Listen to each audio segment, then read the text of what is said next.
একটা দিদি ওই যে খিচুড়ি হয় না, বলছে আমার শাশুড়ির জন্য, আমার ছেলের জন্য খিচুড়ি হবে।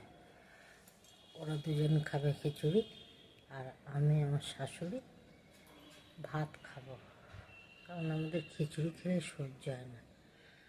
আমি তখন বললাম যে খিচুড়ি খেলে আমার সহ্য হয় না, অম্বলের বদলে কম্বল বলে ফেলেছি, আমার কম্বল হয়ে যায়। হ্যাঁ, তা আমি প্রায় 15 থেকে 16 বছর লোকের বাড়িতে কাজ করি। হ্যাঁ, আমি যে ভিডিওগুলো করি, আমার বর, আমার বাড়ির পুরো ফ্যামিলি কেউ পছন্দ করে না।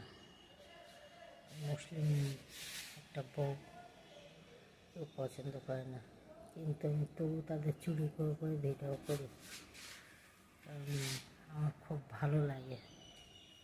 ওরা করতে দেয় না, আমি অনেক চুরি করে করি, যেখানে সেখানে বাথরুমের মধ্যে করছি। তারপরে কাজের বাড়িতে এসে আমি কখনো ছাদে চলে যাই, কখনো বাইরে এসে বারান্দায় চুরি করে করি। হ্যাঁ, তা আপনাদের কারো লাইক পাইনি, কমেন্ট পাইনি, শেয়ার পাইনি। গরিবকে অন্তত একটু দেখুন দাদারা। পড়াশুনো জানি না, শিক্ষিত না, খুব অসহায়ের মধ্যে করি আমি। আর আমার এমনিই ভালো লাগে জিনিসটা। কি বলবো, এসব মনের কথা কাউকে বলতে পারি না।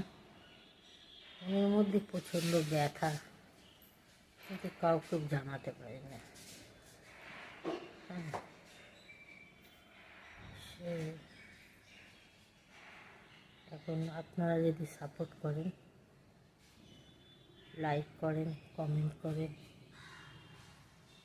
ভালো করে কথাও ঠিক মতো কথা তো বলতে পারি না, কারণ শিক্ষিত না তো, ওর জন্য। ভালো থাকবেন।